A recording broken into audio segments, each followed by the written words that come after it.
मोदी नगर के साथ साथ न्यूज 24 की टीम नोएडा विधानसभा क्षेत्र के दादरी भी पहुंची और वोटर्स के मन को टटोलने की यहां भी उसने कोशिश की, क्योंकि यहां पर टक्कर बेहद कड़ी है। मुख्य मुकाबला बीजेपी और समाजवादी पार्टी के बीच यहां पर माना जा रहा है। कहते हैं शहरों की आत्मा गांवों में बसती है। अब गांव के लोग क्या सोचते हैं? किसान आंदोलन लगातार चला, उसके बाद किसान बिल वापस भी हुए। ऐसे में जो गांव के लोगों की सोच है, अब वो चुनावी माहौल में क्या है? इतनी सर्दी के बीच में जो चुनावी तपिश है वो गांव के लोगों के चेहरों पर साफ तौर पर नजर आ सकती है। इस वक्त हम दादरी विधानसभा में हैं, जो ग्रेटर नोएडा के अंडर आता है, और यहाँ से जानते हैं कि आखिर चुनावी माहौल यहाँ पे क्या है। सर आप बताइए, अगर दादरी की बात करें तो गुर्जर बहुल इलाका है, ऐसे में लड़ाई किसकी है और क्या माहौल? यहाँ पर सारे कैंडिडेट जो है गुर्जर है, और यहाँ पर जो है ये जो दादरी वाला प्रकरण जो हुआ था उससे जो है भाजपा से यहाँ पे कुछ माहौल गलत मैसेज गया है, इसलिए यहाँ पे जो है गुर्जरों में तेजपाल नागर और राजकुमार भाटी की टक्कर है। ऐसा लग रहा है कि यूपी में बीजेपी बनाम सपा ही दिख रहा है, और अगर दादरी की बात करें तो दादरी काफी चर्चा में भी रहा। ऐसे में आपको लगता है कि इस बार बीजेपी को आघात होगा? देखो, ये तो सच्चाई है कि इस उत्तर प्रदेश में समाजवादी और बीजेपी की लड़ाई है। आप दादरी की बात कर रहे हैं, मैं ये कहना चाहता हूँ कि तेजपाल विधायक जो हैं बीजेपी के, उन्होंने हमारे ये क्षेत्र जहां आप हो, हम इसको पहले खादर बेल्ट बोलते थे, उन्होंने इस गांव का, इस क्षेत्र का इतना अपमान किया है कि यहाँ के जो लोग हैं वो बिल्कुल भी बीजेपी को वोट नहीं देंगे, खासकर विधायक तेजपाल नागर को। आप ये बताइए, उत्तर प्रदेश सरकार ने नौजवानों के लिए भी बहुत सी योजनाएं निकाली हैं कि अगर वो बेरोजगार हैं तो उनको भत्ता दिया जाएगा या फिर स्टार्टअप शुरू किए जाएंगे। किसी योजना का कोई लाभ मिला? मैं अभी तक जो नौजवानों की बात करें तो अभी तक किसी को भी कोई भी भत्ता या कोई रोजगार कुछ ऐसा कुछ मिला ही नहीं है।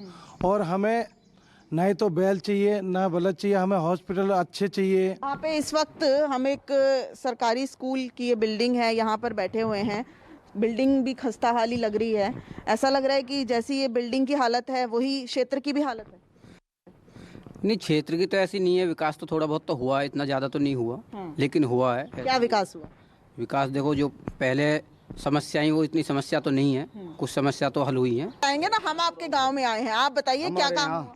हमारे यहाँ लाइट की भी सुविधा है। अगर लाइट खराब हो जाती है तो अथॉरिटी से तुरंत आदमी आते हैं। कहीं पानी भर रहा हो, साफ सफाई वाले पूरे गांव को स्वच्छ रखते हैं। और क्या चाहिए? शांति, सबसे बड़ी शांति है हमारे यहाँ। चलिए, ये तो कह रहे हैं कि काम हुए हैं। कुछ नौजवान हैं, उनसे जानने की कोशिश करते हैं। कोरोना काल में बहुत ज्यादा असर देखा गया, तो क्या लगता है जो योगी सरकार की योजनाएं हैं आप लोगों के लिए कोई मददगार साबित हुई? ये तेजपाल नागर ने यहाँ पर काम नहीं करा है, अब तक ये पुछता नहीं बना। अच्छा। 2008-9 साल होगी से पुछता को नहीं बना, गांव के रोड ही नहीं बने। 5% 10% रोजगार नहीं है किसानों के लिए। परिवार आप क्या करते हैं?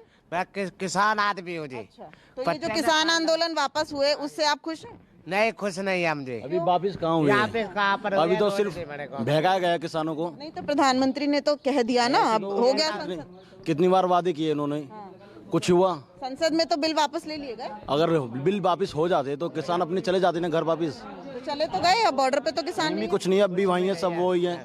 पहले जैसा अपने प्रक्रिया चल रही है, अपनी लड़ रहे हैं। लेकिन कम से कम वापस तो हुए। प्रधानमंत्री ने पूरे देश के साथ माफी मांगी। अब माफी मांगी हो चाहे कुछ भी हो, अब तो किसानों के लिए तो अभी तक तो कुछ हुआ नहीं है ऐसा। तो चलिए और कुछ लोगों से जानते हैं। किसान आंदोलन वापस हुए, गांव में हम हैं, कुछ लग रहा है किसान आंदोलन वापस होने से वोट में कन्वर्ट होगा बीजेपी के पक्ष में? बीजेपी एक बार वोट विश्वास कर चुके हैं जी हम, कुछ नहीं हुआ।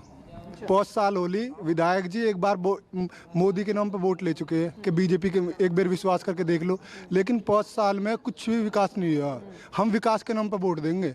हम जातिवाद, बीजेपी में क्या जातिवाद चल रहा है, हिंदू मुस्लिम चल रही है। तो राजकुमार भाटी को आप समर्थन कर रहे हैं क्या? सपा वाले? सपा देंगे हम वोट। तो वो भी तो गुज्जर ही हैं। हाँ जी, विकास के नाम पे वोट देंगे हम। अच्छा। हम जातिवाद के नाम पे नहीं वोट नहीं देंगे। आप बताइए, आप भी नौजवान हैं, नौजवानों के लिए तो योगी सरकार इतनी सुविधाएं लाई हैं, बेरोजगारी भत्ता, स्टार्टअप आप शुरू कर सकते हैं। तो आप कह रहे कि रोजगारी लाइए, रोजगारी कहीं भी नहीं है। कहीं भी लोग कंपनियों में जा रहे हैं, आसपास लोकल के बंदों को ड्यूटी नहीं दी जा रही। कह देते हैं कि 200 किलोमीटर जितने भी आसपास के उनको नौकरी नहीं दी जा रही, तो रोजगार कहाँ है? हमें माफी बताइए। अगर बीजेपी सरकार है तो रोजगार तो नहीं है। हम तो चाहते हैं कि अब की बार सफा है, हम जो साथ है सफा के साथ है हर तरीके से।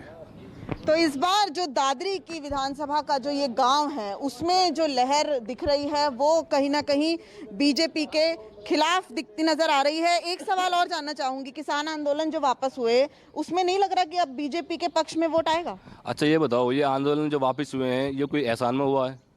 जब किसानों ने ये बिल मांगा ही नहीं था तो वापस क्या है? आप ये बताइए, 750 लगभग किसान शहीद हुए थे हमारे। जो वोट छिटक रहा था बीजेपी से शायद किसान आंदोलन के चलते, अब ऐसा नहीं लगता कि वो नहीं छिटकेगा? नहीं, ऐसा कुछ नहीं है। जो भी हमारे किसान भाई है जो इस सरकार से इतने परेशान थे वे आज भी सरकार से बहुत परेशान है, क्योंकि ये बिल जो वापस लेना ये किसानों की समस्या का हल नहीं था। कहीं ना कहीं जो मौजूदा विधायक हैं बीजेपी के, उनके खिलाफ यहाँ के लोगों में काफी नाराजगी है और दादरी विधानसभा का ये गांव तो यही कहता नजर आ रहा है कि विधायक जी ने पिछले 5 साल में कुछ नहीं किया, इसलिए इस बार बीजेपी को वो वोट नहीं देंगे और सपा के राजकुमार भाटी को वोट देंगे। जाहिर तौर पर गांव की जो मूलभूत समस्याएं हैं उन्हें पूरा करना जो प्रत्याशी होते हैं और फिर वो जब वो चुन के आते हैं उनका काम होता है, लेकिन अगर वो उस पर ध्यान नहीं देता तो लोगों की ये नाराजगी बिल्कुल वाजिब दिखती है। कैमरामैन नितिन के साथ दिव्या अग्रवाल, दादरी, न्यूज़ 24। नमस्कार, मैं हूं मानक गुप्ता। अगर आपको हमारा ये वीडियो पसंद आया हो तो इसे लाइक और शेयर जरूर करें और हाँ, हमें सब्सक्राइब और फॉलो करना ना भूलें ताकि आप देश और दुनिया की कोई खबर मिस ना करें। तो जुड़े रहिए हमारे साथ और देखते रहिए न्यूज़ 24।